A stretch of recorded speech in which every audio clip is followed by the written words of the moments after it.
Good. Well, good evening, everyone, and thank you very much, Will, for that very kind, nice introduction. I'm not sure you would have wanted to be in my shoes for much of this week, to be honest, because I've been handling the online assault of people wanting us to name NERC's new polar research vessel, Boaty McBoatface, and I've been called quite a number of unrepeatable things. There are some that I can repeat. Now, I've been called King Grumpy McGrumpface, Party Pooper McPoopface, and basically I'm regarded as a general killjoy, Mr. Humorless. That, happily, I can now leave to NERC to finish off the job, but I've done my best by launching a few torpedoes in Boaty's general direction. But it's over to the professionals now to come up with the name that will go with the research vessel for decades to come. We're here today to celebrate Will and Birgitte's terrific achievement in creating such a success out of the big innovation centre. And while Will's columns don't always make easy reading for members of the government, particularly members of the department that I'm a minister in, Business, Innovation and Skills, we are 100% in agreement with Will and with Birgitte on the need to put science and innovation at the heart of our plans for the economy. So your work at the big innovation centre really does map perfectly onto what we're trying to achieve in the department and more generally across government. I had a hand in crafting our manifesto, and there is an important line in the manifesto which says, we want to make Britain the best place in Europe to innovate, to patent new ideas, and to start a business. And that is it's a foundation line that then sets off on a number of ways in which we will go about implementing that broad objective. And the work you're doing is really important to our ability to succeed in many of the things we're doing as a government.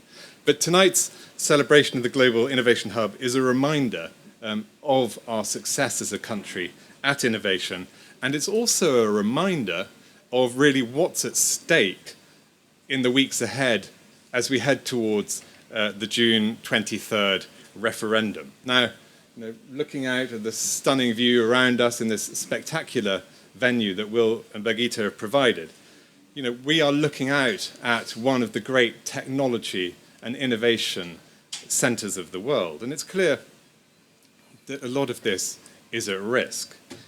Britain is an innovation leader right now. We're second in the world in the Global Innovation Index, up from 14th in the world in 2010. Our universities currently top the European league tables, and London's universities, talking about the capital, do particularly well. They are the jewels in the capital's crown. They're powerhouses of knowledge and entrepreneurship. UCL and Imperial account for 2 of the top 3 spots out of all EU universities in terms of funding they receive.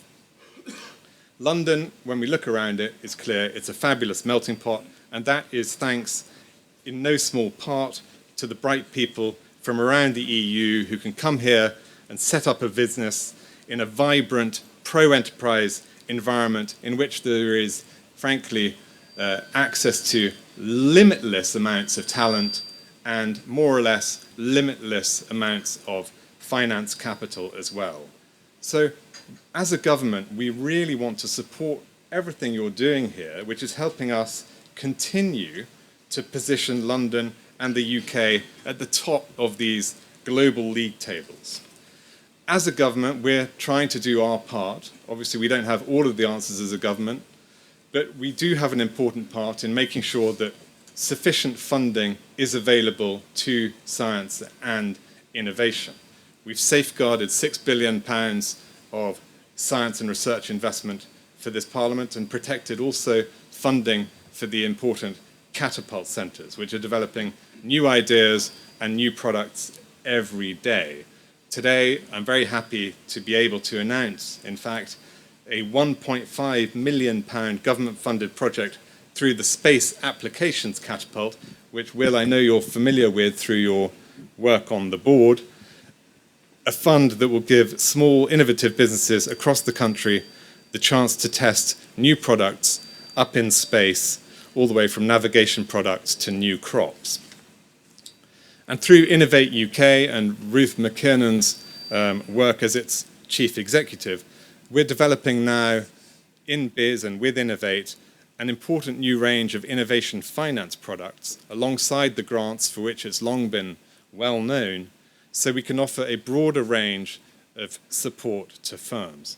Now, a very big part of our success in innovation is obviously down to the money that we make available as a government to support stuff which wouldn't otherwise happen, access to shared facilities and so on. But a very important part is also the openness that we make possible in terms of our membership of the EU. And it's the openness to our nearest neighbours and also to the rest of the world. Our EU membership guarantees the freedom to invest and collaborate across a single market of more than 500 million people.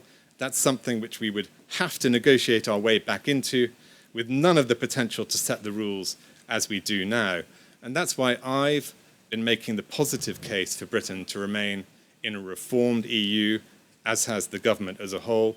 But the truth is, we really need your help to make that case too. Many of you in this room work on a daily basis with partners from across the European Union. You rely in your work on the single market, and you know how much more we can achieve in the future when we integrate further, when we expand the single market through the extension of the single market into digital services. If we want Britain to remain as a global innovation hub, then we've all got to play our part. You are the people who know best that Britain is stronger for the collaborations, the contacts, and frankly, the research cash that supports our base, our science base, and contributes so much to our success as a knowledge economy. The EU is the world's largest trading bloc. It's right here on our doorstep. Now is the time to be nurturing international partnerships, not turning our backs on them. So for me, it's pretty clear. Which is it to be? Are we going to maintain our outsized share of EU research cash and partnerships that bring patents and Nobel Prizes, or are we going to take the risk of another science and innovation funding crisis? Do we want to fuel our knowledge economy with science and innovation, or are we going to fill it up with piffle and ventilation? Are we going to preserve... No reference.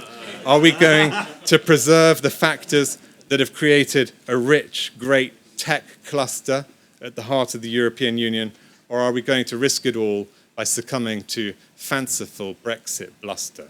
Will, you have said before that Britain must set out to be a leading global innovation hub and strain every muscle to pull it off. It is the only conceivable future. Those were your words.